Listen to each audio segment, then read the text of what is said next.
Live from the 607, it's the Ocho Duro Parlay Hour, where we're talking everything going on in the world of sports. Join in the conversation on social media with the hashtag ODPH, because here we go. Instead of looking deep inside, every word I have to say, keep it simple. Welcome to an all-new edition of the ODPH podcast, better known as the Ocho Duro Parlay Hour. What is happening, everybody? Thank you so much for joining us this week. My name is Ken M. Joining me in studio, as always, you know him. He's the co-host. His name is Padawan J. Hello, hello, hello. Folks, we have a lot to talk about in the land of sports, so let's not waste any more time, shall we?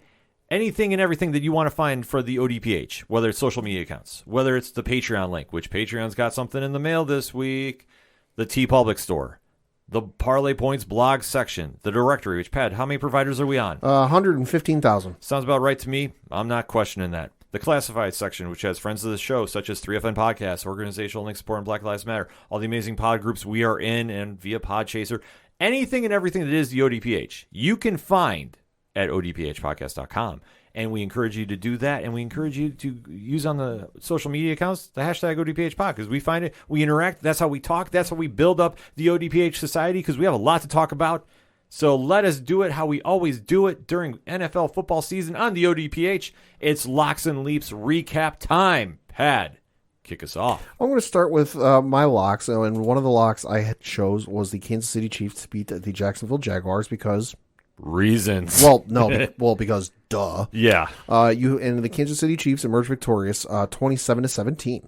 Patrick Mahomes, 26 of 35 for 331 yards passing, 4 touchdowns, 1 interception. Trevor Lawrence, 29 of 40 for 259 yards passing, 2 touchdowns, no interceptions. Isaiah Pacheco was the leading rusher for Kansas City, 16 for 82, no touchdowns. Travis Etienne Jr. Led for Jacksonville, 11 for 45, no touchdowns. Receiving, Christian Kirk, your leading receiver for Jacksonville. $90 million man. 9 catches for 105 yards, 2 touchdowns. Earned that paycheck, okay. Travis Kelce, to no surprise, led for Kansas City. 6 catches, 81 yards, 1 touchdown. I say reasons because this was probably the biggest no-brainer of the week. Yeah. I'm sorry, Kansas City is rolling right now. Patrick Mahomes is in mid-season form like only he does. Love him or hate him, the Chiefs are just rolling on that offensive side of the ball. Their defense showed up, though, this game and definitely was giving Trevor Lawrence some problems. Albeit, though, this game was very within reach. Mm-hmm. I didn't think it was a blowout until we got to the fourth, almost like the fourth quarter. Jacksonville was, put up 7 there, but still, yeah, it was within reach, and still, they're finding their way being a young team. Like, we often forget that with this, obviously, carousel of an organization. New head coaches, new quarterback coaches, whatever the case is. Yeah. It's always a changing leadership system. Sure. On the field, that is. Sure. So for Trevor Lawrence, I mean, he's finally settled in. He looks like the number 1 draft pick we thought he was going to be, albeit though he's still lagging to where he probably should be, but that's no fault to his own, in my opinion. Yeah. But the fact that he actually could put up almost 300 against Kansas City, I call it a win there. No, yeah, absolutely. And their running game, not really doing too much. I mean, people speak praises of Travis Etienne Jr. I just don't see it. See, here's the thing. He was great in college. Sure. But then again, how many times have we said somebody was great in college and then you get to the pros and then for whatever reason, it just doesn't click? Well, more often than not. Yeah, and that's the whole thing too. I mean, I know he's coming off a foot injury and, sure, and obviously being a running back, that is going to be something you're going to worry about. And I'm not saying that it's showing in his game, but I think the problem that he has is where you are great in college, you also have a great offensive line in college. Yeah, Clemson had a pretty damn good line. Yeah. So you don't have that, per se, in the NFL with Jacksonville. No. And I know a lot of times people come in and they think, they're going to recapture the magic. It just doesn't happen that way. Even though Lawrence and Etienne have played with each other so many times, like it's second nature to them. Right. And they do show signs of that synergy, but still growing for the NFL speed. That's why we always say you never see a rookie really develop in the NFL till the 3rd year because they finally get the speed of the game. Right. And unless you see it live, you don't understand it. It's one thing watching on TV, but if you actually go to an NFL game and see how fast everybody's moving, you understand it a lot more. Not everybody is going to be like Patrick Mahomes, who came in and just lit the league on fire, but those players just don't happen all the time. Well, and you got to remember, too, Patrick Mahomes didn't do that his rookie year. Right. He did that like 2-3 years in. Yeah, and that's the whole point, too. Kansas City was smart. They sat him behind Alex Smith. Yeah. And look at the dividends. Unfortunately, Jacksonville never took the time with Trevor Lawrence. Well, and they couldn't. Well, they couldn't, but you know what? It's one of those situations, too, with an organization, you almost have to really think about your franchise moving forward. This is going to be your guy. This was supposed to be your Peyton Manning. This was supposed to be your Andrew Luck. Yeah. This was supposed to be the savior of the franchise. Sometimes it happens, sometimes it doesn't. And I think the case with Lawrence is I think he will be a good NFL quarterback. I don't think he's going to be that great, but I think now he's starting to show some progress even in defeat. Because, I mean, Kansas City did Kansas City things. I'm not going to dwell too much on them, but they're doing what they do, especially at home. Oh, yeah. A lot of things went in their favor, and it usually does. They're tough at home. I mean, it is what it is. Yeah, I mean, it's like it's nothing to really cry about for Trevor Lawrence. 259-2 is for against Kansas City's great. And the fact that it was only a 10-point loss to Kansas City, great. He's making progress. I think he's got a lot of upside, to be a good quarterback. Will he be a great quarterback or an amazing quarterback? You never know. I mean, he's certainly got some pieces around him. It's just putting those pieces together ultimately and seeing the larger puzzle. Looking at the schedules for both of these teams coming up, for Kansas City, they have got the Los Angeles Chargers this upcoming week on Sunday Night Football. After that, they've got the Los Angeles Rams after that, and then the Cincinnati Bengals and the Denver Broncos. And then for the Jacksonville Jaguars, they're actually off this upcoming week. They come back from the bye week playing the Baltimore Ravens, Detroit Lions, and then the Tennessee Titans. Slightly tough stretch for them. But, I mean, I think the eyes are going to be focused on Kansas City, obviously being the number one seed right now in the AFC. Yeah. Can they maintain this? I mean, that's going to be the question now for them moving forward. Yeah. They're looking like the perennial playoff contender that we've seen over the past few years. So they're playing at such a high level. It's just you got to watch out for injuries, and can you really get your running game doing more consistency? Then that's going to be the question for them moving forward.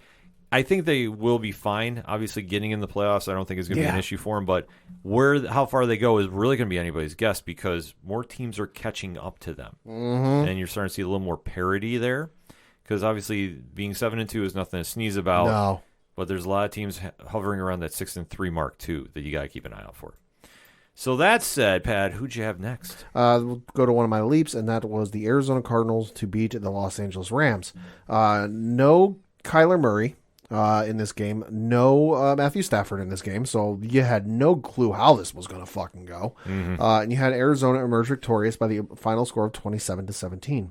Colt McCoy, yes, folks, Colt McCoy is still in the NFL. 26 of 37 for 238 yards passing, 1 touchdown, no interceptions. John Wolford. Yeah, exactly. 24 of 36 for 212 yards passing, 1 touchdown, 1 interception. James Conner, your leading rusher for Arizona, 21 for 69 and 2 touchdowns. Cam Akers was your leading rusher for Los Angeles, although only by a yard. 6 for 22, no touchdowns. There's a reason I dropped his ass in fantasy, and that's it. Leading receiver for Arizona was DeAndre Hopkins, 10 for 98, no touchdowns. And then for Los Angeles, your leading receiver was Tyler Higbee, 8 for 73 and no touchdowns. Well, that makes sense for Higbee because he's their tight end, and obviously a quarterback's best friend is the tight end. Well, and especially with, Cooper Kupp going down with his injury. Yeah, I heard IR, so I think... Pulling it up right now. Yeah, he's unfortunately going to be... Cooper Kupp, yeah, he's looking at ESPN.com on the Rams injury report listed for today as we record. It says Cooper Kupp, status, injured reserve. Rams head coach Sean McVay said Tuesday that Kupp will require surgery to address his right high ankle sprain and will be placed on injured reserve, this according to Adam Schefter. Well, I think at this stage, the Rams are 3-6. Why risk it? I think Stafford, too, the same thing. We've been screaming on this podcast for a couple weeks now. Sit him. They're currently last place in the NFC West, and then in terms of the playoff standings, they are in, where the hell are they? There they are. They're in 13th place. Yeah, so, I mean, at this point, rest and reset for next year. Yeah, because clearly he's got something issue where He had the baseball arm injury, and then he had the football or golf arm injury, which were on opposite sides of the elbow, and doctors looked at him and went, what the fuck? Yeah, exactly. Just sit him, regroup for next year. Like, there's no shame in this. You got your ring. You got your ring, Super Bowl hangover. Nobody was really expecting you to go back-to-back, per se. The only thing you might be in trouble with, and stress, I'm stressing the word might, Aaron Donald, whatever he wants to do, if he wants to come back. Then, because obviously he got his ring. So, this is a transition period, so to speak. But I would say if I'm the Rams, get everybody healthy. Yeah. Make a run next year. Yeah. And then call it a day. Talk Aaron Donald if he's thinking about retiring. See if he wants to come back one more season. Like, listen, everybody's back healthy. Let's give it one more shot. Win, lose, draw, and right off in the sunset. Because you're not going to do it this year. And looking at your schedule moving forward, it's not going to be pretty. On the flip side, Arizona, I was shocked to see Colt McCoy putting up this many points. Hey, he was decent in college, and he's always been okay in the NFL. Okay is the key word. He's been okay, but this was a situation I did not see happening. And the thing, too, with the LA Rams is they are not the team from last year that was so dominant on both sides of the ball. Mm-hmm. No, that's very true. I mean, they're just a shell of their former selves. And it is what it is. Yeah, and I mean, I think that comes down to some of the pieces around him that helped out. I mean, obviously, you've got James Conner, who's decent. He's hit or miss, but he's very hit or miss. He's decent. And then, I mean, your receiving core, we mentioned DeAndre Hopkins, but you also had Rondale Moore, 9 for 94, no touchdowns. Conner had 3 for 17 in receiving. Zach Ertz, 1 for 12, which is, he usually does better, though. Yeah, but he's out now with a leg injury, I believe. Yeah, and then you got AJ Green there as well, 2 for 10, which it's 2 first downs or 2 second and 5s. So you got enough decent pieces around him, and they also kept him upright. He only got sacked the 2 times. Mm-hmm. Yeah, I mean, it's one of those kind of wild situations there, but I think at the end of the day, Arizona is not going to be a team there. I think they're going to make a change at coach next year. Maybe. I mean, they're currently in the NFC West. They're in 3rd place, and then in terms of the playoff standings, they are in 11th place. Yeah, so I mean, probably not. They could sneak in if they get a little luck on their side. I just don't think it's going to happen. And I'm not wishing them bad. I don't hate Arizona. Right. I mean, there is a 3-way tie. So between so ahead of them is Atlanta at 4-6, who wins the tiebreak over them based on best win percentage in conference games. But then you've also got Green Bay with the same record in 9th place. So the only thing keeping them, from 8th place in the NFC playoff picture is 1 win and a loss from Washington. Yeah, which how weird is that statement to say? How weird. But I think for Arizona, the fact they got this win, I think is a good sign. I don't know exactly what this means moving forward. I think, though, Kingsbury is going to be out next year. Probably. That's the only thing I would say is probably the most certain call I can make right now. Probably. I just think there's such a disconnect with him in the offense for whatever reason. Yeah. Like, this team should be dropping at least 27 every game. When Kyler's there, yes. When Kyler's there. Yes. Like, you have way more talent on that field, and yet you guys can't put it together for whatever reason. Mm-hmm. So, that said, I think, though, they can relish this one and see how far they can make a run with it. I just don't think they're going to do it. I think they're going to come up short. They'll be the team that winds up in 10th. Could be. Just for reasons. Could be. Looking at the schedules for the Arizona Cardinals, they've got San Francisco coming up this coming Monday night. After that, they've got the LA Chargers a bye week in Week 13, and then they come back in Week 14 against the New England Patriots, again on Monday Night Football. And then for the LA Rams, they have got, where are they? There they are. The New Orleans Saints this upcoming Sunday on the road. They've got Kansas City on the road. And then they've got Seattle at home, and then the Las Vegas Raiders at home. That one on Thursday. Yeah, so it'll be some interesting football for that NFC West, but I don't think either of these two teams are going to make any noise. No. I just really don't. That said, let's go to my locks and leaps. And I had a feeling, I don't know why, because I make a point, a little peek behind the curtain. If the LA Chargers are involved with a game, I stay away because, I don't cheer for them to win or pick them to win or pick them to lose. They're so inconsistent, and I don't care who's on their field with them. I don't. But I took a gamble because something sparked me to say the 49ers were going to show up. It was prime time. Christian McCaffrey has put some new energy in that offense. I had a feeling, And I was right. Pat, break it down. San Francisco beat the LA Chargers by the final score of 22-16. Jimmy G, 19-28 for 240 yards passing, excuse me. No touchdowns or interceptions. Justin Herbert, 21-35 for 196 yards passing, 1 touchdown and 1 interception. Austin Eckler, your leading rusher for the Chargers, 6 for 24, no touchdowns. On the San Francisco side, Elijah Mitchell, 18 for 89, no touchdowns. Christian McCaffrey did have 14 for 38 and 1. And then for receiving San Francisco, Brandon Ayuk was your leading receiver, 6 for 84, no touchdowns. And then on the Los Angeles side, DeAndre Carter was your leading receiver, 4 for 64 and 1 touchdown. I tell you this, the 49ers are for real. They're looking good. They're looking good. They're not winning games flashy. I don't want to say they took the mantle of the most boring team in football from Indianapolis, but I'm going to say they're winning very steady. There's nothing super flashy about them, even though George Kittle, the fact that he's not really exploded lately and putting up a big money game. Fucking tell me about it. Fantasy team here. Yeah, that's the biggest thing that is drawing my eye here, because Brandon Ayuk is blowing up, and he's definitely making some plays. But you think about the 49ers staples. Sure. George Kittle, Yeah. 1 for 21. Deebo Samuel, 2 for 24. Granted, 27 yards rushing, but still. Elijah Mitchell has now emerged, 18 carries, 89 yards. That's huge, especially if you have a 1-2 punch with him and Christian McCaffrey. Because, let's face it, McCaffrey's injury history is something that I think the Niners would have to worry about. Cause for concern. It is. It's not a slight against him. It's just fact. But if you can keep them on the field, and Jimmy Garoppolo is managing games better than anybody, that's a true sign to win. Now, like I say, you're not going to get the big moments on ESPN or other sports shows where you see all the crazy highlights. Yeah. I think the only one from this game, to be honest with you, was that crazy hit Justin Herbert took.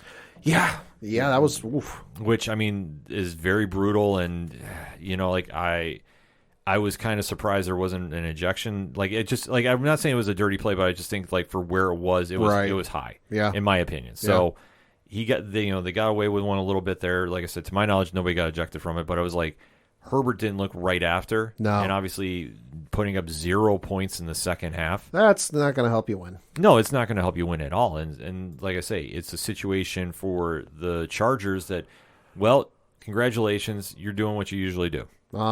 You're inconsistent. High expectations, the low results. I have no faith in this team whatsoever. I don't care if they're favored by double digits. I have no faith in them to cover. I don't have any faith in them to win. I think they just show up, and then it's like whatever team is going to play for 4 quarters is what we get. Yeah. Because honestly, there's nothing you can say is a guarantee with a squad. Yeah, I mean, Jimmy G's playing good. It's kind of crazy, though, just because he's not doing anything flashy. I mean, his his season high in passing yards was against the Kansas City Chiefs a couple weeks ago, where he threw for 303 yards.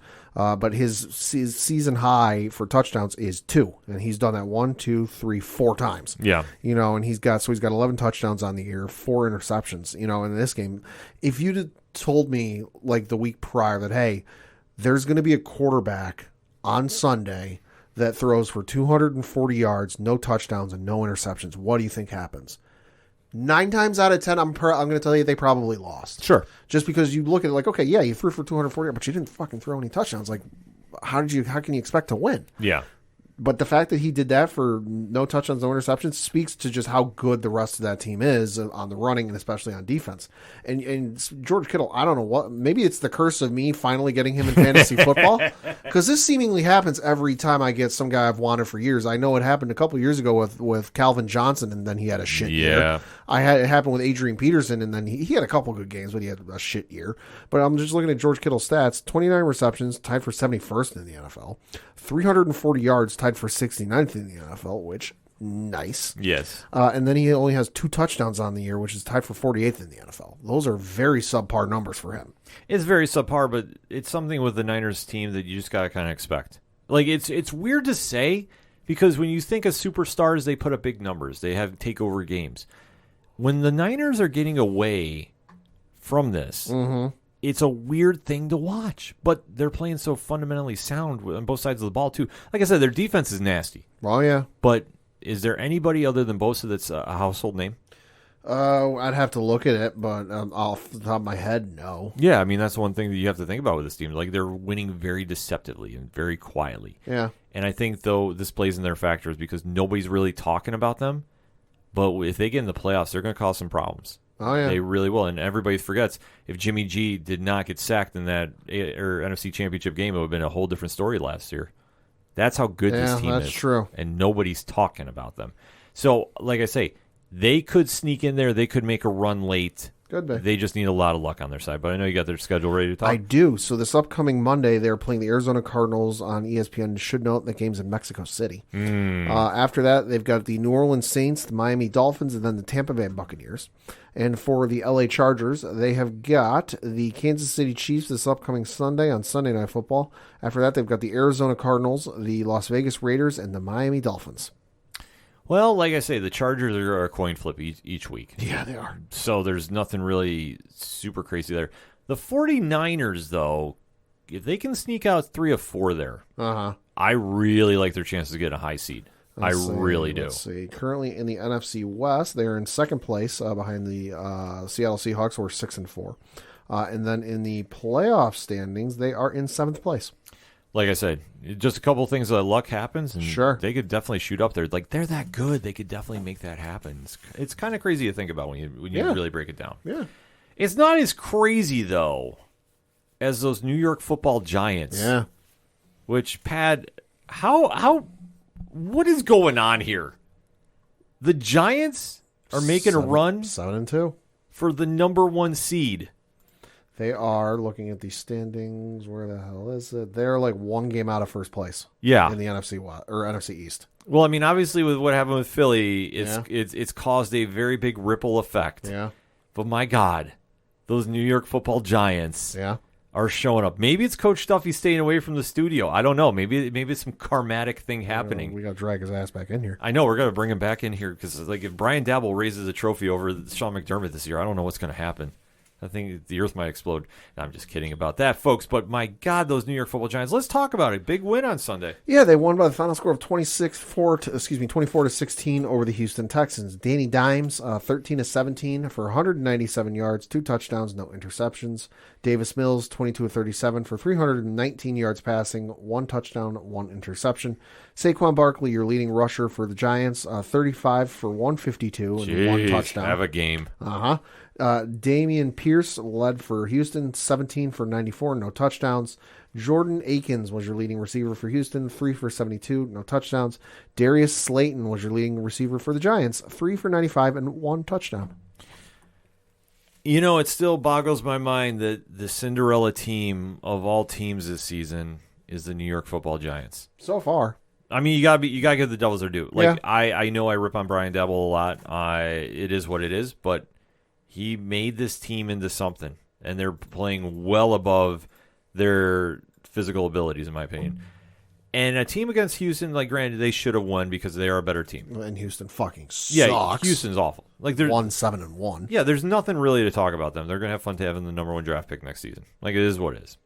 So I don't want to dwell too much, and obviously just keep piling on them because there's just, you can pile that garbage pile all the way to the ceiling. It's still gonna stink. It's still gonna be there, and it's not going away. Yeah. Let's talk about the Giants, though, winning this, and Saquon Barkley finally having that game. Looks like he's finally healthy. Yeah, he's finally healthy. Goddamn. They figured out how to do this with a lackluster offensive line.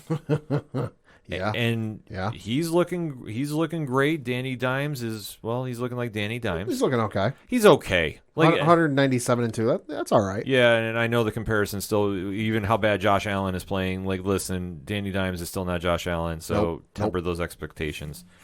But they're winning with a very lackluster offense core in that wide receiver division. There's really nothing that scares you about this team, but they're finding ways to win. And if you're a team like this, you play with house money. When you play with house money, you have nothing to lose and nothing to fear. It is something that is just mind-blowing to me that Dabble came in here and put this energy on this team. And it's like, listen, kudos to him. Like I say, I'm not his biggest fan, but nothing personal. I just don't like how he calls the games. Sure. but he's made this team into a real contender. He's made this team into something special. And especially in that NFC East, which what happened to Philly, and we're going to talk about that next. This has really opened up some eyes that they could sneak in there. And could you imagine if the Giants somehow pull off that number 1 seed? Well, what's even more wild is, with the exception of the Washington Commanders, the entire NFC East is in the playoffs right now. Yeah. With the exception of the Washington Commanders, because they're on the outside looking in right now, but they're like, in terms of like using the college basketball term, they're one of the first 4 out. Yeah. And it's crazy to think about, too, as well. Like, I know that Philly has to go to play the Giants again. I know that there's a lot more division games coming up. So that's going to be the true test to the Giants. But we said a couple weeks ago, and I think this remains true. Yeah. If they could win all those games until they get to Thanksgiving, they're going to be in prime position for the playoffs. Mm-hmm. They just need to sneak out some division games. Can they do it against Philly? Maybe. I still think Philly takes them, but I think you have to say maybe, because they're doing this with literally Saquon taking the team on his back. Right. If Saquon goes down by injury, and not wishing it by any means, but if he goes down with injury, this team's done. Right. Well, and I'm looking at their schedule. They play Philly for the first time this year, coming up on December 11th. Currently scheduled for a 1 o'clock start time on Fox. I'm willing to bet money that's going to get flexed. That could get flexed. That's depending on how the teams are looking. If first place in the division's on the line that late in the season, that's going to get flexed into Sunday night. Yeah, that should. I mean, that's one crazy story of the season. I think win, lose, or draw, Giants fans have a lot to be excited about. I think next season, though, will be the thing to watch with them. Yeah. Because I think Dabble and the GM are going to have time to really build something there. And I think that they'll get into that draft and they'll make some moves, and they're going to really upgrade this team. And I think if you're a free agent, you're going to be looking at this team and saying, maybe this is somewhere I want to go play. Because they're playing with really no fear. And they're doing this ugly. Games are not fun to watch. But if they get a playmaker here and there, especially in that wide receiver core, like if they got someone like a DeAndre Hopkins. Sure. If they got somebody like... Sure. Even if Odell went back. Which would be wild. It would be wild, but listen, crazier things have happened in this world. You think about if they can get a number 1 receiver that hasn't been getting the attention, so to speak. And granted, I understand Hopkins has been suspended, but I'm just kind of putting this out there. If they can get a real threat in there to burn the sidelines, and then you still have Barkley with you, that's a solid 1-2 punch. Yeah. You can make some moves. You can definitely win in that game. Yeah, win in that division. So, Giants fans, a lot to look forward to. So you definitely want to keep an eye out for that. Yeah. And then Houston, well, thanks for showing up. Yeah. Looking at the schedules, the Giants have the Detroit Lions coming up this Sunday. After that, they've got the Dallas Cowboys, Washington Commanders, and then the Philadelphia Phillies. On the flip side, just to be fair, the Houston Texans this upcoming Sunday have the Washington Commanders, followed by the Miami Dolphins, Cleveland Browns, and then the Dallas Cowboys. Interesting times for the Giants yet ahead, but I tell you what, if they can sneak those wins, they're going to sneak those wins. Pat, you ready to take a lap around the league? Absolutely. Let's do it. So on the Thursday game, you had the Carolina Panthers beat the Atlanta Falcons 25-15.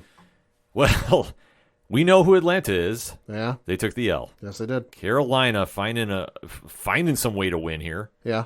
Nothing really to say about here. Obviously, their season's toast, but Atlanta, that's a bad loss for them for being as solid as they played the past couple weeks. Yeah. That's a bad loss. You had the Tampa Bay Buccaneers beat the Seattle Seahawks 21-16 over in Munich, Germany. Hell of a game, hell of a crowd. Yeah, definitely an interesting game over there. I thought Seattle might sneak it out, but Tampa Bay winning. Tom Brady 4-0 in international games. Yeah, that's what I was going to say. He is internationally undefeated. Mr. Worldwide. Yes. Mr. whatever the area code of Tampa Bay is. Yeah, he's definitely made sure he got that W. But I tell you what, Seattle looked good in that loss too. Yeah. But Tampa Bay, 5-5, that's still enough to make some noise in that. Hey, it's NFC good enough South. for first place in that division. Yeah, exactly. So God. I mean, what else can you really say about that division? That division's awful. Yeah. But Seattle still hangs on to first place. I mean, that's the headline I'm going to run with. Yeah. You had the Detroit Lions beat the Chicago Bears 31-30 despite a Herculean effort from Justin Fields again. 167 yards passing, 2 touchdowns, 1 interception, and then 147 yards on the ground with 2 rushing touchdowns. Give Justin Fields some help, Chicago. God damn. Like, listen, I applaud him. I love watching him play. You know why? He's the only one on that team making some moves, and he's trying to win this by himself. Hey, at least the guy in our fantasy league was smart enough and started him this week. Yeah, exactly. 40 points. Congratulations. But my God, like, if he actually had some help, like, if he had the Giants wide receiver core, they'd be looking amazing this year. Yeah. That's all I need to say about this. Detroit, though, this was a game for the fantasy football players. Pretty much. That was it. I mean, that's the only thing we can say. Detroit has found a way. Okay, they actually didn't blow a game here. They actually found a way to really go crazy in the fourth quarter, which kudos to them. Yeah. They have all the talent in the world. They just can't put it together. Unfortunately, I think there's going to be a lot of moving and shaking in their front office this season. Off-season, that is. Yeah. Titans country. Let's ride. They beat the Denver Broncos 17-10. Well, this is probably what should have happened, to be honest with you. Tannehill, though, he came back, 2 touchdowns. Derrick Henry doing Derrick Henry things, even though 53 yards, though. Yeah, only 53. Not super crazy, but when Tannehill is out dueling Russell Wilson, we now have a problem. I'll say, Houston, we have a problem. We now have a problem. Like, panic button is pressed. Oh, my God. Like, no matter how many times I can even say, let's ride, will not make this up. Like, I'm sorry, when you were getting outdueled, and granted, I understand Wilson threw for 30 more yards, you still took the L. Well, and especially I read a story or read a thing online about how supposedly, allegedly, the offensive coordinator in Denver told Wilson when he was coming over to Denver, oh, you won't get hit as much over here. Motherfucker got sacked 6 times. How can you make that guarantee? Like, you can't. Denver's offensive line, you did no upgrading in that offseason. You're not going to get hit as much over here. Yeah, dude's been sacked 29 times this year. Forget about it. Jeez. I read that and I went, are you serious? Yeah, and if that was the deciding factor, Russell chose wrong, in my opinion. Yeah. Big time. You had the Miami Dolphins beat the Cleveland Browns by the final score of 39-17. See, this is my other leap. I took the Browns. Yeah. I had some faith. I was like, you know what? They got Nick Chubb running great. But I heard this comment, and Pat, I want your honest opinion. Sure. Is Tua now in the MVP race? Let me pull up his stats. 2,265 yards passing, good for 11th in the NFL. 18 touchdowns, tied for 3rd in the NFL. 3 interceptions, which is tied for 4th in the NFL, and he's got a QBR of 82.6, which is good for 1st in the NFL. I don't know if he wins it, but I would say just based off... Is he in the conversation? Yeah, I'd say he's in the conversation. I gotta say this. I think he's in that conversation too. I'm not saying he's gonna win. I don't think he wins, but I will say this: as much as I don't like Miami, I'm happy to see him after the treatment he got with his concussions in the previous weeks. Yeah, I'm happy to see him bounce back. I'm happy to see him playing at a high level. I'm genuinely happy for him. Yeah, I'm not happy Miami's winning, but I'm happy for him. Right. So, I think when I was hearing those MVP chants, I was like, you know what? I can't dispute that conversation. Well, I mean, I'm just looking at the last 4 games he's played against Cleveland, Chicago, Detroit, and Pittsburgh. We mentioned for this game he had 285 and 3, no interceptions. Against Chicago it was 302 and 3, no interceptions. Detroit it was 382 and 3, no interceptions, and then Pittsburgh was 261 and 1, no interceptions. The only thing though is you look at the record of those 4 teams, and they're not. Yeah. I don't want to say it's the Denver stat line from a couple of years ago. You remember when they started out 3-0, and it's kind of like that. Their opponents were combined 0-9. Yeah. So I will say this though: I think Tua's looked great. I think Miami has been very smart with him. I just want to see when they start playing some real competition again. Yeah. And I think that'll be a real telling sign. But I think you definitely have to put him in that conversation. I really do.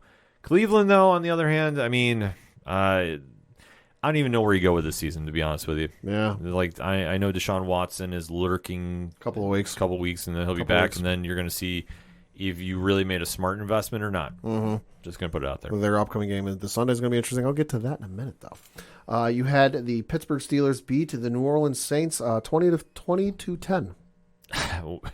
Like, I don't even know where you go with this one. Both teams suck. Yeah.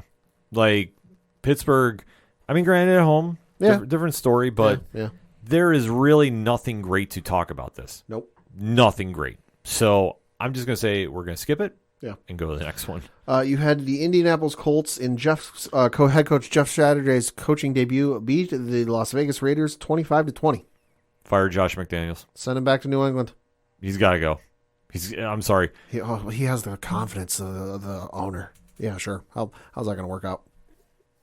It's not going to work out pretty. Derek Carr was crying at the end of this. Yeah. Like I said, if Carr's crying at the press conference, like, this is not a good sign for the Raiders.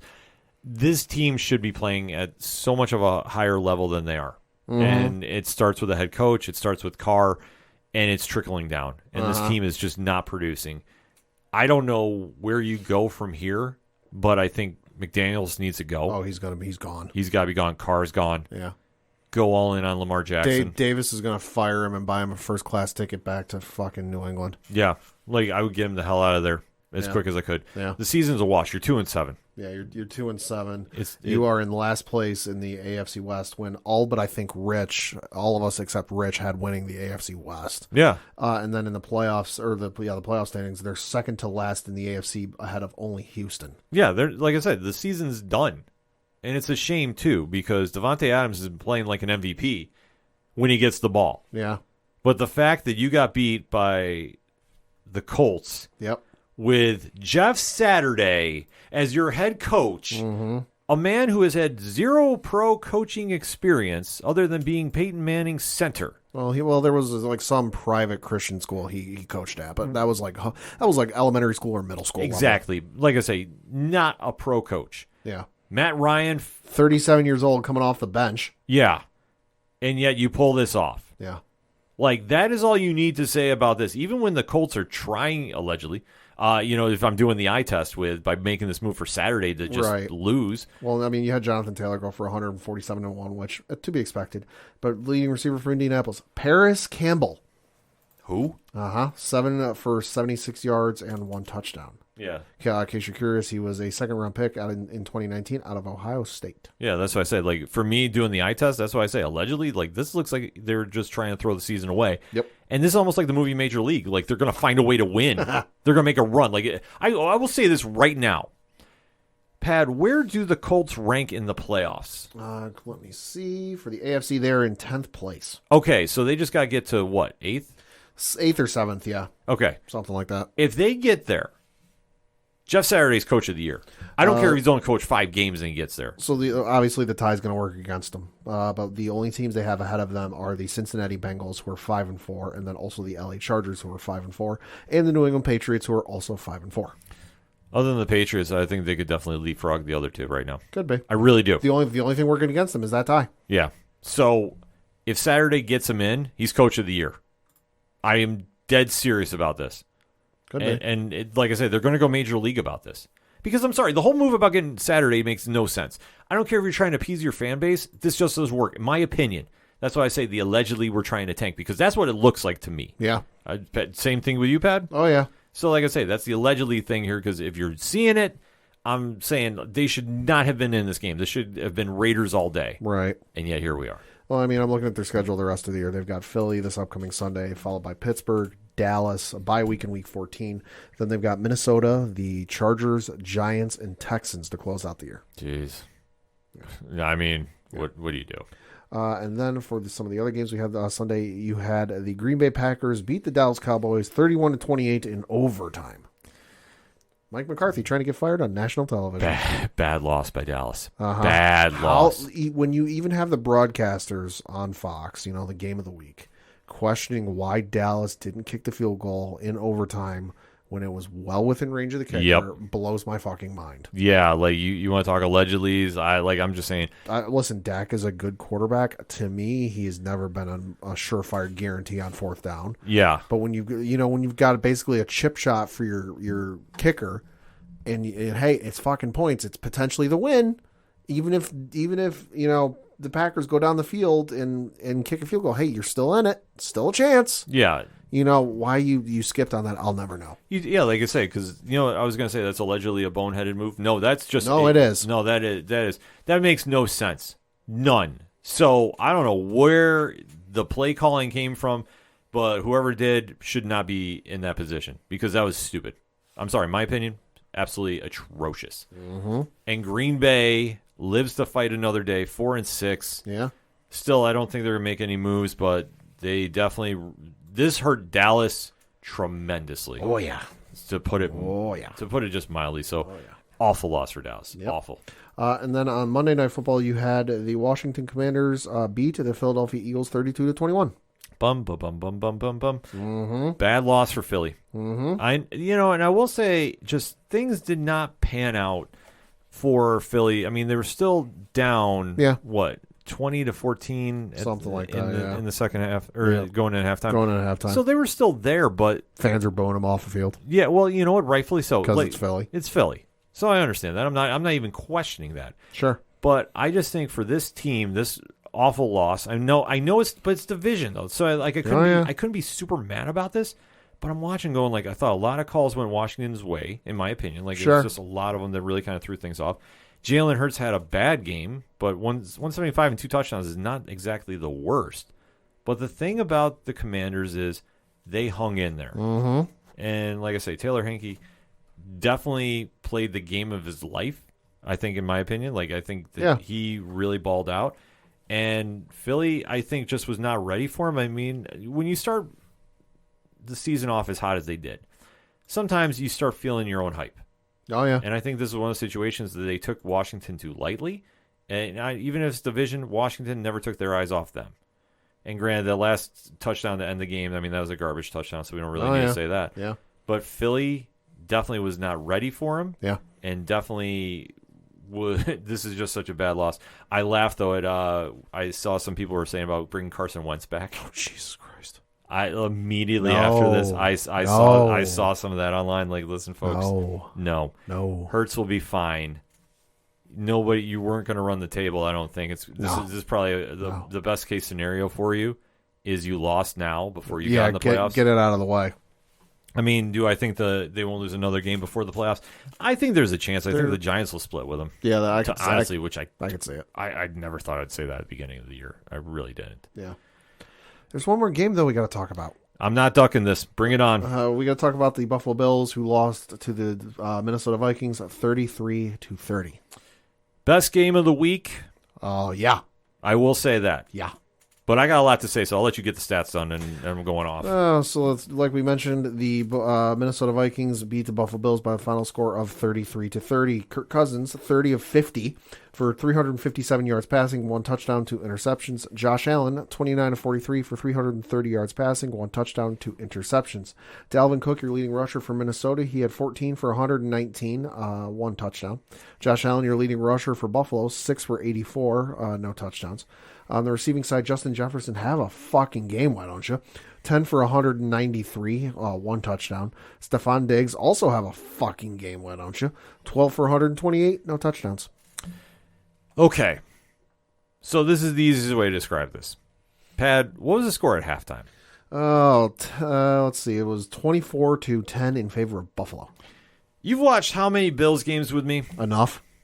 What is the one thing I always say? They don't make second half adjustments. Correct. They didn't. They took the foot off the gas and tried coasting. This is something that they have done in the past. Why we're going back to this is beyond me. Absolutely beyond me. I will say Justin Jefferson had a game. Mm-hmm. The one-handed catch he made. Catch of the year. Might have been the greatest catch of all time. Maybe. It was phenomenal. It was a game changer. He was burning them the entire first series of the game, too. The Bills' defense, I don't know what it is, but when they play great and they stay in that gear. Mm-hmm. If they don't start strong, they struggle the entire game. And I don't know if it's a mental lapse. I don't know if it's just they're buying into their own press hype, because let's face it, I'm not saying this as a fan. I'm saying this as an honest person. Sure. how much this offseason were they crowned Super Bowl champs already? Damn near everybody. Everybody did. And rightfully so, because the talent was on paper. However, though, Micah Hyde is out. Oh, yeah. Poirier has not been playing. He's coming back from injury. Tre'Davious White, still not there. There's factors that they shouldn't be calling the shot like they have been calling. Mm-hmm. And obviously, when you start out hot, you start out strong, everybody has been like, you know what? We can just turn this on. It doesn't work that way. And this was a game that they needed because they came off that bad Jets loss. Mm-hmm. And guess what happened? Oh, yeah. Minnesota took the page out of the playbook. Oh, yeah. So Dalvin Cook, yeah, he was running 119 and a touchdown. And he was definitely doing a lot of things that I saw with the Jets. Not so much end arounds, but they were making holes for him running right up the middle. Right. And you had Cousins on the ropes, too. Like, Cousins throwing 357 in this game. Wild. Is atrocious for a defense that is that good as Buffalo's is. And like I said, Micah Hyde is out the year. I get that. But somebody has got to make us play on that secondary. And I'm sorry, that team did not do it. No. And they definitely looked absolutely lost out there. Mm-hmm. Like, I'm sorry. The fact that they were there and not shutting this team down, they should have had this locked up. Yeah. It just doesn't make any sense why they're doing this. Mm-hmm. Like, they should have just been completely, okay, we're going to lock this up. We're going to have this game set in stone. Like, I'm sorry, if you're up 24-10, right, it should be done. You gave up a back-breaking touchdown late to put this within 10. And then we get to the fourth quarter, which, like I say, Josh Allen, I had a talk with a couple Bills fans today about this too. Sure. One of which you know. Yeah. And he actually brought up a point. Okay. Okay, well, let's set up the scenario too. Bills make this tremendous goal line stance in the fourth quarter. Watch this on my phone. Yeah, they have less than a minute to go. Minnesota's like in the 10-yard, within the 5-yard line or something. They make a goal line stand, fourth and whatever. Bills defense going fucking nuts. The stadium up there in Buffalo going fucking nuts. Right. Yeah, I saw it, and I'm like, all right, good to go. And I flipped the channel. Right. And then my buddy of mine starts texting me going, Buffalo's dead to me. I went, wait, what the fuck happened? Yeah, because Josh fumbles. And I know it's a bad snap, but still at that point you still got to catch that ball. You got to do something with it. Yeah. Josh Allen has been competing with Josh Allen the past couple weeks. And what I mean by this, and like I say, we had a listener talk to me about this, and he just said basically, do you know that since the coaching staff was kind of talking about how much he was running, he's trying to stay in that pocket now. He's not trying to move. He's not trying to play his game. He's overthinking everything. You see the passes that he was doing against the Jets and he was doing against the Vikings where the interceptions he had, 2 costly ones. Yeah. One ended everything in overtime, too. Yeah. The choices he makes with the ball, he's pressing himself too much because he's in his own head. Yeah, I mean, the interceptions are certainly hurting the team. In the last 3 games, he's thrown 6 interceptions. Yeah. Two a week. And I was talking to a Bills fan on Monday, and the thing he brought up to me, and I was like, yeah, maybe, we'll see what you say, is he and some other Buffalo Bills fans feel like Josh Allen is going back to 2019 Josh Allen, where he was trying to play superhero and do it all himself. Yes. No, he is, because let's face it, when he came out of that Jets game and he had the arm injury, what was the one thing I was saying? Sit him. Why are we risking the franchise with him? And I don't care that he looked good in this game. I don't. But why did you burn him? Because you know what? If they could have actually won without him, he's going into this week against Cleveland. He could have been like in a better place. Because now here's the problem you have. They blew that game. Minnesota wins. Congratulations. Minnesota, listen, they're winning ugly. Kudos to you. Kudos. I'm taking nothing away from Minnesota. They were the better team on Sunday. But now here's the problem that we got with the Bills. The Bills are going to go into this game against Cleveland, and they're going to, this is now a do-or-die game because now they're in third place. They lost the second seed, possibly going for the first seed. It went to Miami. The Jets are in second now because of head-to-head. Yeah. The Bills are in third, Yep. and if they take the L here, yeah, they're going to keep sliding. Just like because as we currently record, the entire AFC East is in the playoffs. Yes. Which is fucking wild. It's insane. Nobody's talking about it, but it's an actual fact. Like we mentioned earlier, if the Washington Commanders make it into the playoffs, and so did the other 3 teams in the NFC East, the entire East Coast of the NFL is going to be in the playoffs. Yeah, which is an insane stat. Which is bonkers. This is facts. If you don't believe us, go look at the fucking standings. Right. But for the Bills, if I have to go to Kansas City or I have to go to Miami in the playoffs, that is not where I want to go. Yeah. Now, Kansas City, you might have to go there. Sure. That's something might have. Okay, like I've accepted that. Sure. But if you have to go to Miami, look what happened the last time you went down there and you guys were not conditioned and ready to go. Crowd's gonna be loud. No, because the crowd will be they'll leave if the Bills are up 27-10. And like, let's face it, if it's by that at halftime, half that stadium will be empty. Yeah. Yes, Miami, I'm calling you fans out. I'm sorry. There's only a few Dolphins fans I know that will stay there to the end.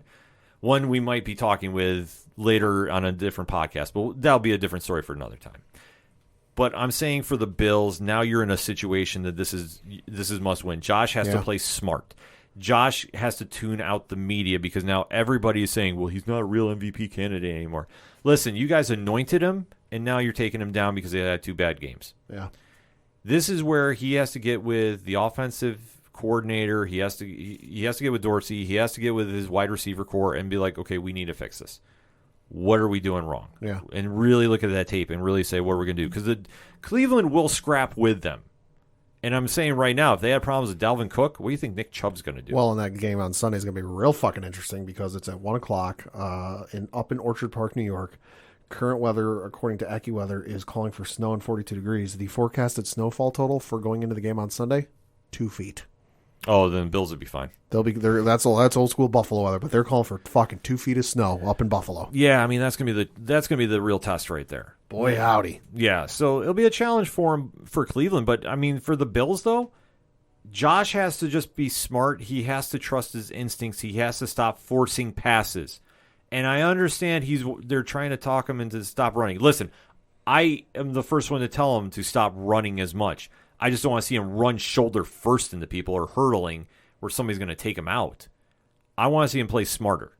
And he's got to do that if they're going to win. But if his arm is not 100%, honestly, if it's 2 feet of snow, I'd place Keenum in there. And I'd sit him for a week and just let him get right. Sure. Because after that, he's got Detroit for Thanksgiving. And then we get into a very, very ugly stretch. Right. So for the Bills, now you're in a corner you have to fight out of. Sunday is a must-win.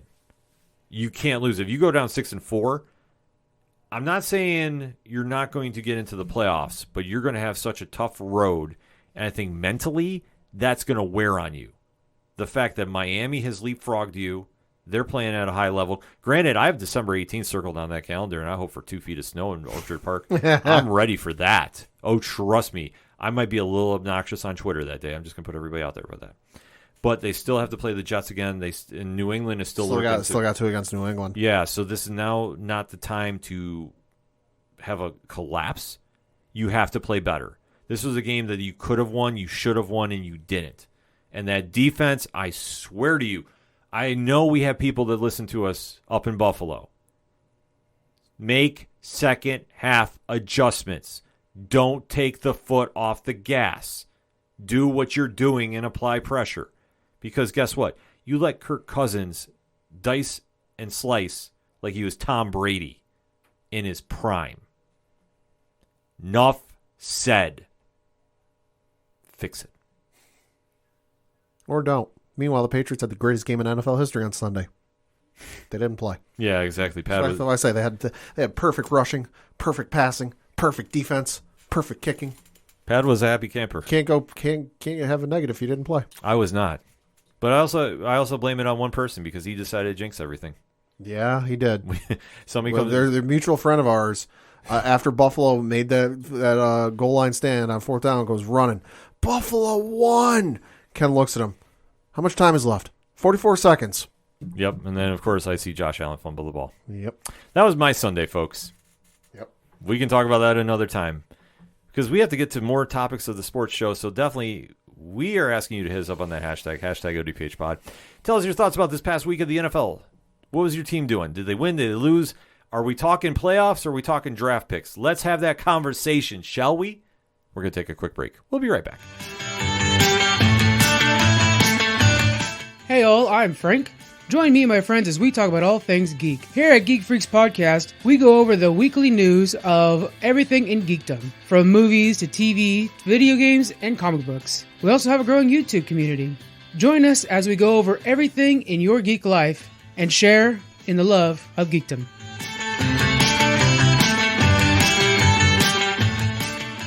Coming back for another segment on this edition of the ODPH podcast, and man, oh man, oh man, I love it when the UFC has a fight card that delivers. Uh-huh. You know, sometimes when you spend that money and you're kind of going, all right, what did I really invest in? Yeah. And I know we started doing the $80 trick when we saw this fight on paper. Was this worth the $80? Yeah. I would say this. Yeah.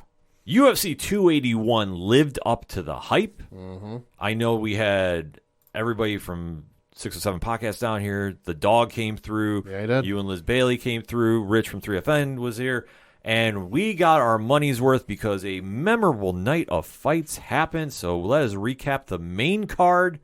And Pat, lead us away. Yeah, so this took place this past Saturday from the Madison Square Garden Arena in New York City, New York, with an announced attendance of 20,845, and then a total gate of $11.5 million. Jeez. God damn. On the opening contest on the main card in the lightweight division, you had Dan Hooker defeat Claudio Puelles via TKO, a body kick at 4 minutes and 6 seconds of the second round. Excuse me. Solid fight. Yeah. Dan Hooker is one of those fighters that you never know what you're going to get out of him. Yeah, at this true. stage. Like he's somebody that's on. I always hate saying the back end. Like I legitimately do. I don't get any enjoyment about kind of ripping about it. But let's face it. I think his days of making a run for the title are gone. And I think, though, this was a solid win for him against Puelles. I think that now you kind of have to say, well, who's next for him? I don't know. And for Puelles, I think this will be a tough loss for him, but I know he'll bounce back. Just where you go with both guys from here is up in the air. Let's see if the rankings have updated yet. Yeah, they did. So Dan Hooker is now the 11th ranked fighter in the lightweight division. Puelles was not even ranked, or if he was, he's dropped out of the top 15. Yeah, so nothing really too earth-shaking there. I mean, solid fight for Dan, so definitely have to see where he goes from here.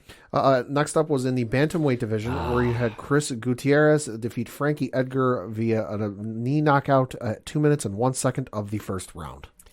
Man, this was tough. Uh-huh. This was tough.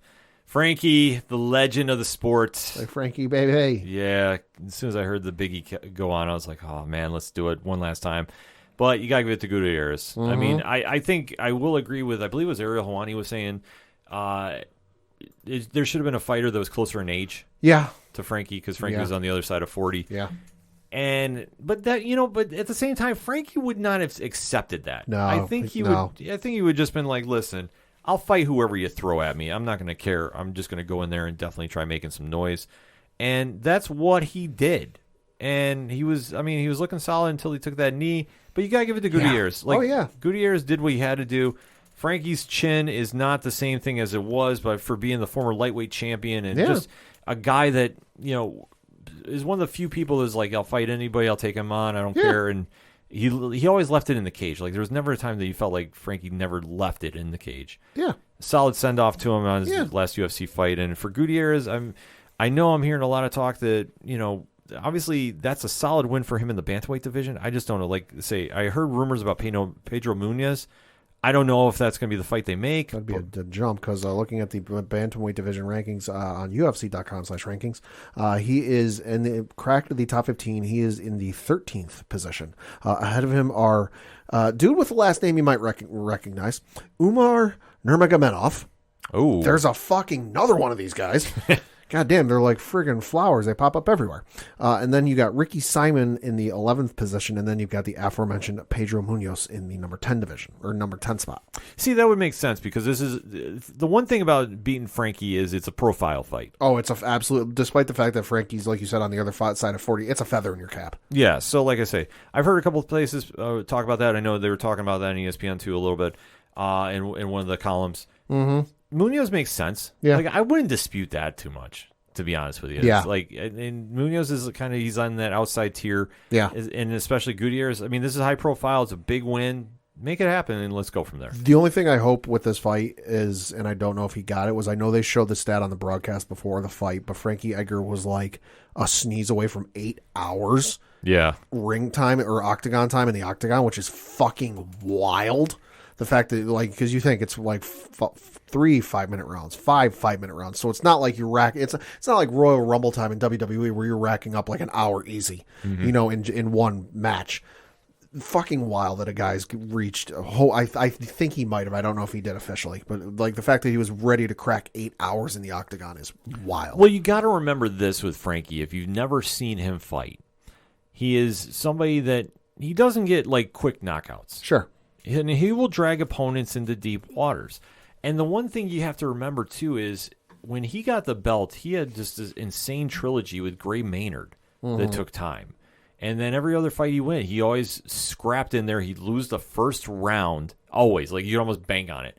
And he'd somehow scrap and find a way to win. And you look at the opponents he's faced throughout the years, it was always the same setup. Like, he never really had, like, a crazy knockout, crazy finish. But he was just somebody that would grind opponents. And, he, like I say, there's no shame in that to take him to deep water. It's just a matter of, are you going to be an entertaining fighter? And Frankie always was. So, I mean, that's the one thing you got to take away with that. And I also say Brett Okamoto was the one who was saying about Munoz in the fight. His article about that. I have to agree with it. Like I say, I'm not disputing that one. That was not on my radar, but I'm like, the more I'm reading about it, the more I'm like, yeah, I could see that. And I saw a couple other places where kind of mentioned something about him there too. But then we get into the Fight of the night. The fight of the night. Like, how else do you describe this? Well, both fighters for this fight did receive $50,000 bonuses because this did earn Fight of the Night honors. Give them $100K each. Yeah, easily. This was in the lightweight division where you had Dustin Poirier defeat Michael Chandler via rear naked choke submission at 2 minutes of the third round. Fight forever. Yeah. This was everything I was hoping for. It was violence. It was insanity. It was the greatest first round I've seen since Diego Sanchez, Clay Guida. Yeah. By far and away. Yeah.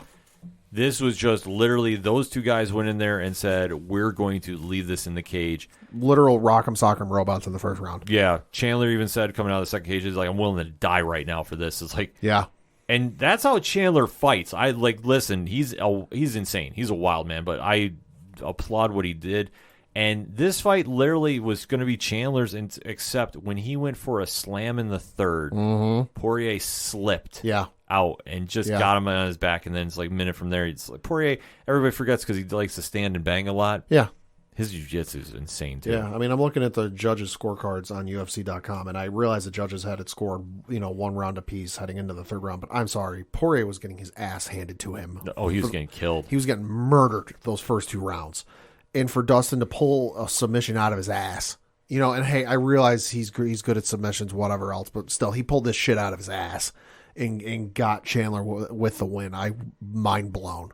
Oh, yeah, I mean, but that's just how good he is. Like, Poirier, he's now in a high-profile position because of the fights with Conor. Right. But if you've watched him over the years, man, he's just solid. Like, everything he does is just solid. And now he's on the later half of his career, because, I mean, I'm sorry, he's got a lot of tread on the tires. Mm-hmm. He's now finally getting that due. So now the question becomes, okay, he just beat Chandler. He had a title shot, if memory serves me right. Because I know it's been a while since we've seen him, but if you call up his record, Pat. For Chandler, yeah, I'll or, look it up. Or no, for Poirier. Poirier, yeah, I'll look it up. Because now the question becomes, where does Poirier go from here? Because, I mean, he faced Khabib. Well, I mean, I took a sneak peek at the rankings already because this was in the lightweight division. In the lightweight division rankings, neither fighter moved. Poirier is still the number 2 ranked fighter. Chandler is still the number 5 ranked fighter. In terms of, if I clicked on that, there we go. His last title fight was against Charles Oliveira back in December of last year. That was for the UFC lightweight championship. And he's fought Khabib too, correct? But yes, he did. That was also for the lightweight championship where he, of course, lost, but that was in September of 2019. Yeah, I often forget about the Oliveira fight. But this is a situation, so now looking at his fights, who do you book him against now? I mean, this is a legit question. Because I wouldn't have a problem if you gave him the winner of Machev and Volkanovski. Mm-hmm. But at the same time, I know it's going to sound weird, but like, has he earned that spot? Yeah. I mean, because he's already had 2 title shots. Right. So now, like, where do you go from here? I mean, you could do that. I mean, you could also give him Gaethje. I mean, he's only fought Gaethje once before. You know, he knocked him out in the 4th round, of the fight. That was back in April of 2018, though. I mean, so you could do that because Gaethje is currently the number 3 ranked fighter. So, I mean, if you did want to go the route of, Machev and then Volkanovski, you could go that route. I mean, you almost kind of have to think he's going to have to, but it's like, like this is just such a weird position for him because he's another fighter that if you put him in that title shot, yeah, it could make sense. But then if he loses, like, where do you go from here? Mm-hmm. And I think at this stage, he's almost like approaching that Masvidal level. Yeah. Where he doesn't need a title fight to be in a marquee fight. Like, you know what I'm saying with that? Yeah, no, you're right. You're right. I don't think he does. No, I mean, that's one situation, like, I think that he could call his shot and see where he wants to go. Sure. And I know, like, if he could decide to go up to 170, I mean, there are some fights to be had there. I just don't know, like, how he's going to fare against Machev. Like, because I kind of judge it, like, when you faced Khabib, it was pretty one-sided. Mm-hmm. Like, I'm sorry. Like, I didn't think Poirier was that great against him. No. So if you fight against Machev, are you going to be able to handle that kind of wrestling style? I don't know. Mm-hmm. I think at this stage, I haven't seen it because, I mean, you got subbed by Khabib, you got subbed by Oliveira. Yeah. That's a tough call to do, man. Like, that is. So Yeah. Gaethje would make sense to me. I'd love to see that again. Yeah, and like I said, it's been a while since they fought, so. Yeah, like I say, that could definitely be something wild there. So if I could see that again, I'm down for it. If not, you got to think maybe 170 for him and then kind of see what's there. And then on the flip side, this fight doesn't hurt Chandler one bit. I don't care. No, this is not a bad loss. No, this is not a bad loss at all. But now I think there's only one fight you make with him, and I think this would be box office. I think this would be so box office. You give him Conor. Ooh. You give him Conor, and he wants to fight him at 170. Ooh. That's okay. This makes so much sense. It's not even funny because Chandler. I know he's the 5th ranked fighter in the lightweight division. But I just don't know if he's going to get a shot. Rankings matter. Well, it's like he just needs to put something together. But yeah, like I get it. But if you put him against Conor is not going to go near a title. Oh hell no. And the thing is, he's too far removed. He's so far out of there. It's not even funny. Well, and first it'd be so far in the future because he's currently, as we record, still not in USADA testing. Right. And that's for a deliberate reason. If you see the photos. Mm-hmm. But now the question becomes, if you put him there, Chandler can go at 170. He doesn't have to fight for a belt. Conor is not going to be anywhere close because the only fight you could make against him against Dustin Poirier, and Poirier would rip him apart again. You can stand and trust me, Chandler will bang with him. Chandler will stand there in the pocket with him and swing all day. And that'll be box office because Chandler will cut a promo on him too. Mm-hmm. And like I say, those interview segments will be the thing of memory for Conor, like why everybody still cared about him. I think you need to make this fight. I think anything else, unless like Chandler was like, I'll go up to 170 and fight Masvidal or do something. Well, I mean, granted, Masvidal's got a little situation going on too. Yeah. So he would be out of the equation. But how about him against Chimaev if they can't make the fight with him and Colby happen? I'm just throwing some ideas out there. Like, I forget Masvidal's got a little situation, if memory serves me right, before he can start fighting again. So, yeah. Let's kind of wait and see about that. Next up was the co-main event of the evening in the women's strawweight division, where you had Zhang Weili defeat Carla Esparza to become your new women's strawweight champion with a rear naked choke submission at 1 minute and 5 seconds into the second round. To quote Nate Diaz, I'm not surprised. Nope. I was not surprised at this one. One bit. Listen, Carla is a good fighter, but Zhang is on a whole different level. Whole different level. And this was arguably the most one-sided fight of the night. Yeah, it was. Without question. And Zhang did what I thought she was going to do, and she just smothered Carla and just never gave her a chance. Yeah. And listen, Zhang is a very big strawweight. Carla is... I don't think she cuts that much weight to get to 115. Maybe. So I'm just going to kind of put it out there.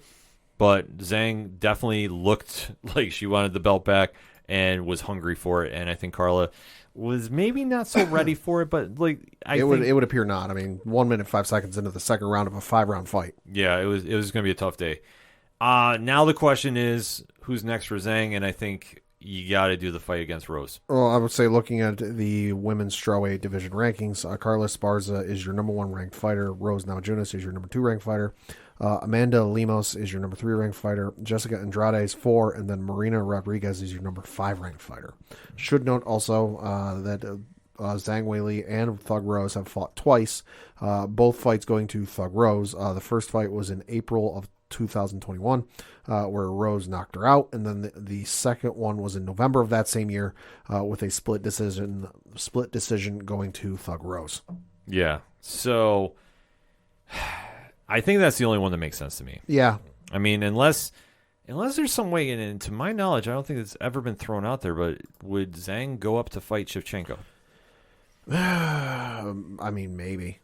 I don't know her personally, so I can't say one way or the other. Yeah, maybe. Mm-hmm.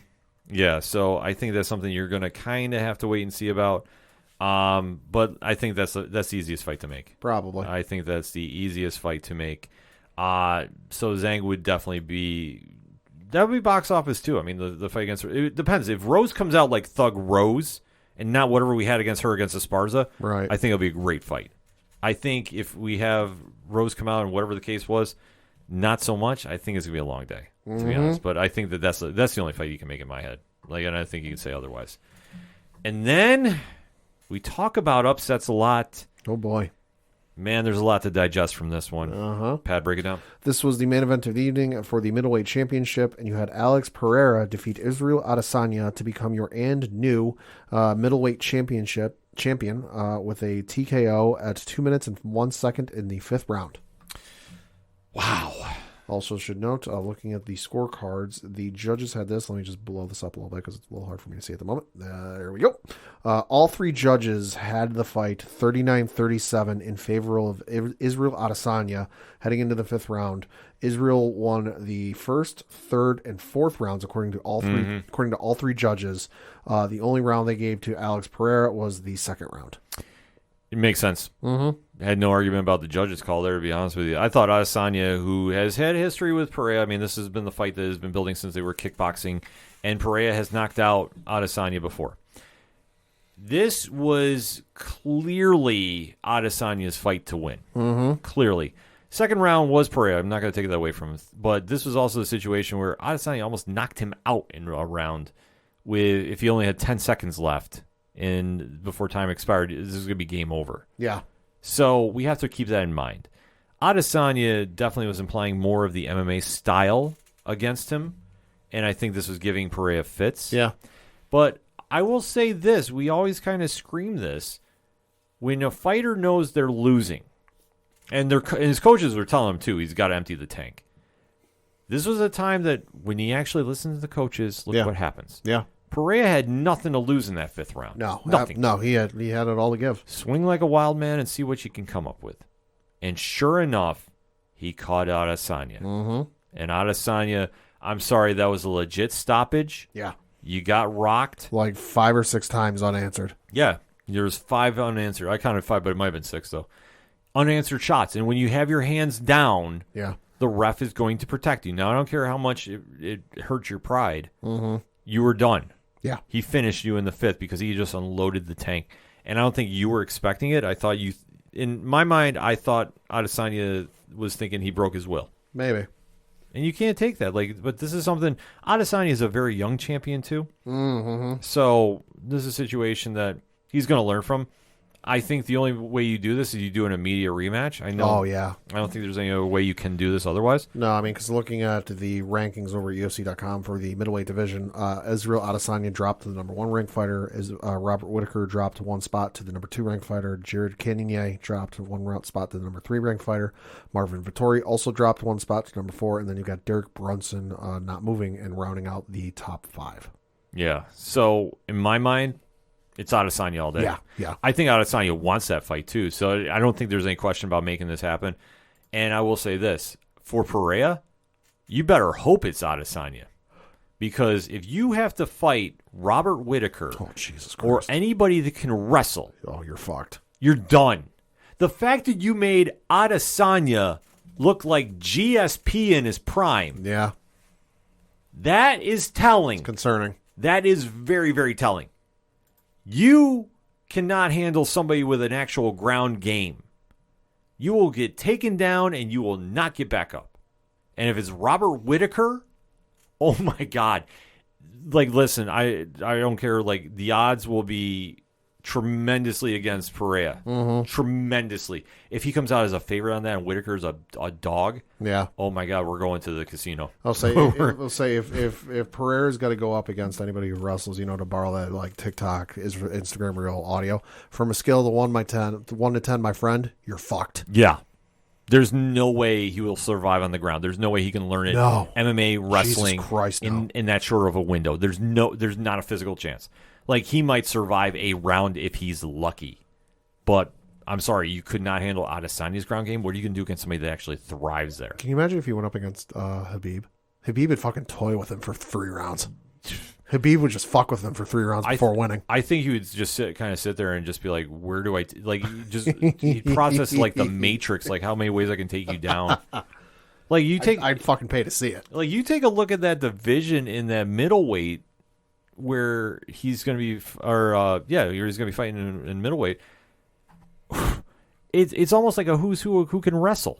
I don't think anybody there can't wrestle, to be honest with you. Outside the top 5, you've got Paulo Costa. He can wrestle if he wants. Sean Strickland. Yeah. Jack Hermanson. Darren Till. Andre Muniz. And then Kelvin Gastelum at number 11. Nasruddin Imenov. Driscus Duplessis. Chris Curtis. And Brad Tavares. Yeah, I think with the exception of Darren Till, I think he's fine. I think Darren Till would be the only one that wouldn't wrestle him on the ground, to be honest with you. Probably. But listen, I applaud him that he stuck in there and fought. I do with Pereira. Like, he's not a joke by any means. He has knockout power for days. So if you can weather the storm and get in there and survive a shot, you can win this fight. I just think that if he has to face a Robert Whittaker, it's a wrap. Right. It's a wrap. I think, though, if he faces Adesanya takes him clearly in the 3rd round. Probably. Next time fight. I don't see it going past that. I think Adesanya is going to learn from this and come back stronger.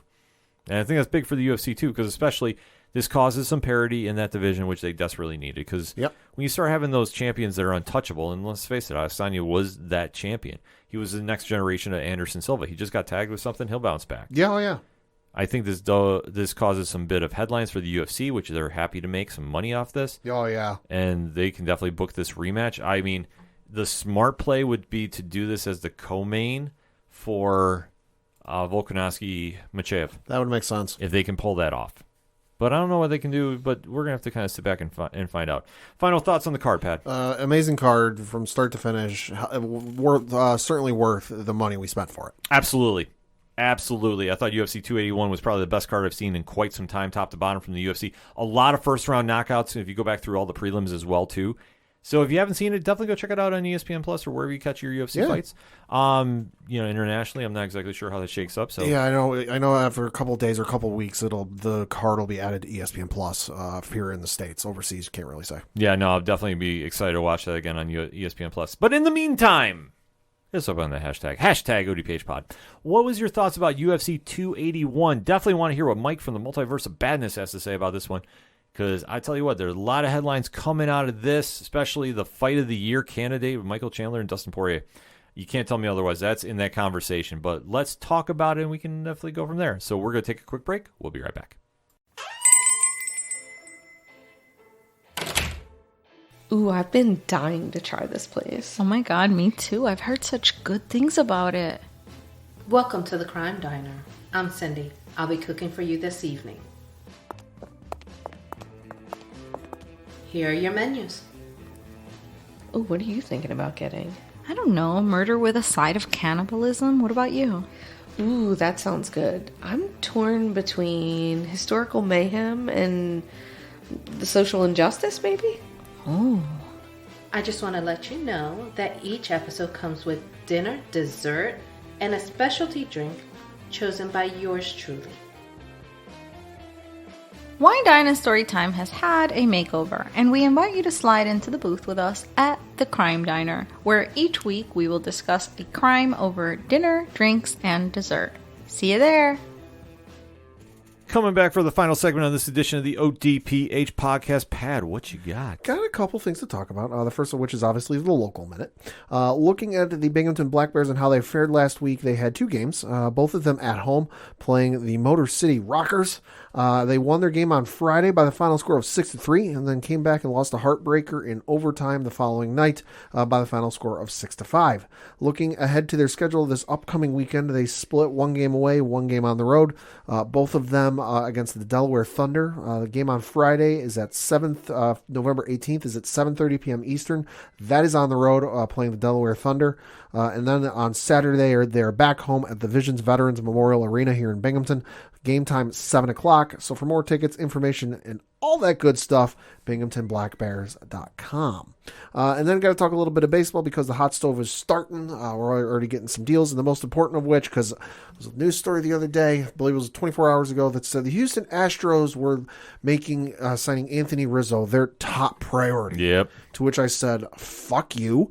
No. And the Yankees must have heard my message because according to sources reading from the article on ESPN.com, the Yankees and Anthony Rizzo have agreed to a multi-year deal worth up to $51 million. The article reads, quote, Anthony Rizzo is re-signing with the New York Yankees on a multi-year deal worth up to $51 million, a source told ESPN on Tuesday.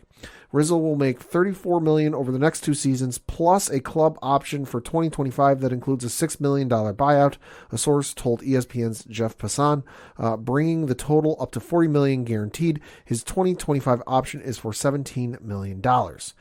So I think this is a great signing. You look at his numbers from the last year. He had 32 home runs, and he had a phenomenal year, great first baseman, awesome defensively, probably the most sound and plus, probably the most sound first baseman we've had since maybe Teixeira. And arguably. And Teixeira was obviously spotty the first month and a half of the season, not the case for Rizzo. Mm-hmm. So the high priority for them to re-sign, and that's a great signing for them. Great signing, not the big one they need to sign, but a great one to do. Yes. The Yankees need a lot of work, but they do. This is something and a step in the right direction.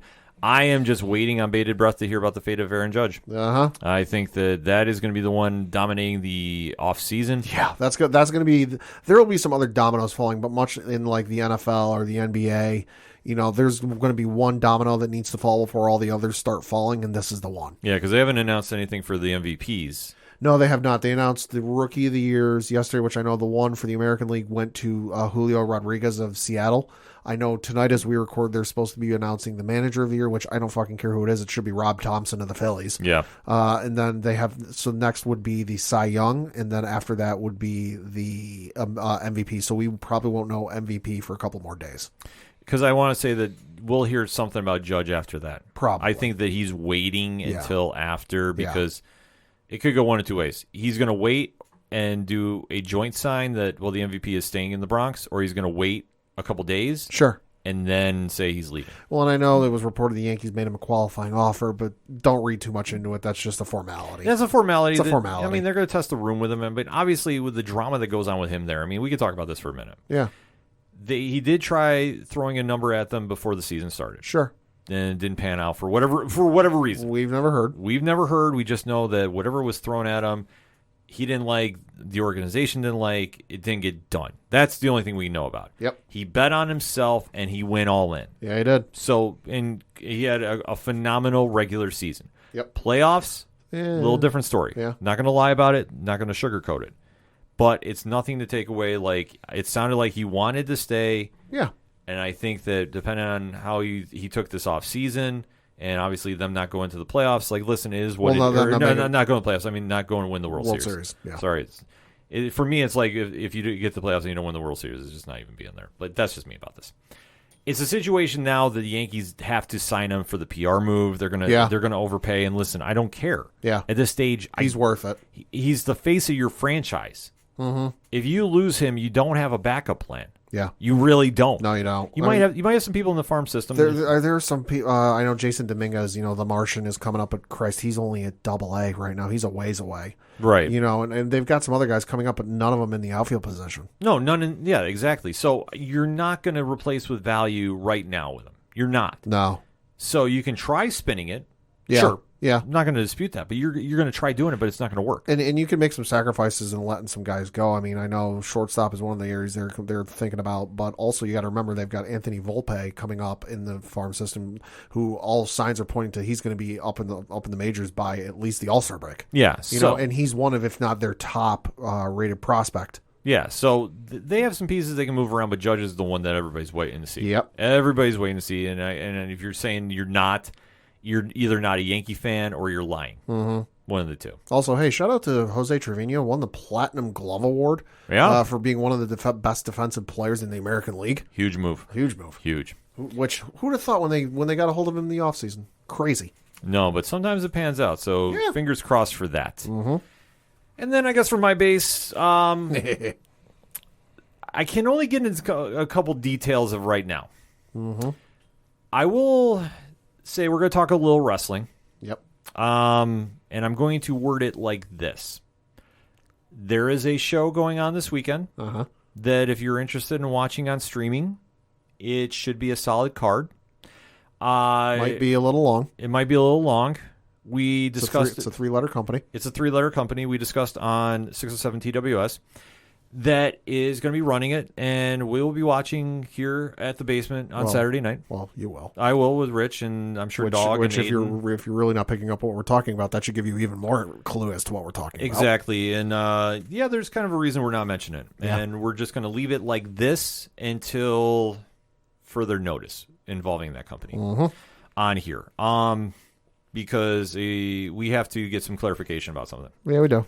So until that happens, we're just going to say if you're looking for some pro wrestling this weekend, make sure to sign up for Fight.tv Plus and check out GCW for $4.99. Yes. And a lot of great pro wrestling going on this weekend. You definitely want to go check that out. WWE really didn't do a lot this weekend as well. No. So you definitely want to support some indie pro wrestling as it's happening. And then if you want to check out that show, listen, I'm going to tell you check out the show if you're interested in it. And if you're not sure what site they're on a site whose streaming rivals that of ESPN Plus. Yes, but this week we're not mentioning them. Nope. They're persona non grata. Yeah, until some clarification. And we're just going to leave it at that. So hopefully things get worked out.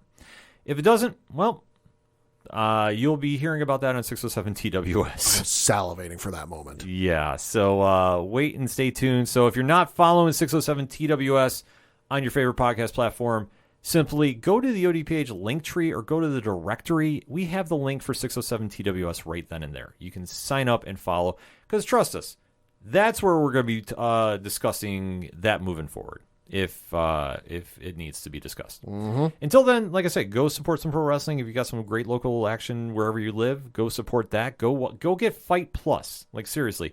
For the GCW library alone, but there's a lot of great independent pro wrestling cards that were going on. You can definitely watch there. I'm going to give them a shameless plug. For $4.99 a month, you can't beat the deal. It is like literally old school WWE Network there. Like I say, for the deal and for the value of the cards you get, it's well worth it. And you get a lot of independent pro wrestling. So definitely go check that out. And if you want to go check out the show going on this weekend too, by all means. I gave my voice about that on 607 TWS this week. So I'm just going to leave it at that. I'm going to be very, very cryptic about it until I get some clarification. And we're just going to treat it like that and end it as we can only do. For anything and everything that is the ODPH podcast, you just simply swing on over to odphpodcast.com. That's it for sports this week. For the one and only Padawan J. Fuck the Astros. I'm your host, Ken M. I love everybody. Thank you for listening to the ODPH podcast, better known as the Ocho Duro Parlay Hour. See you next time.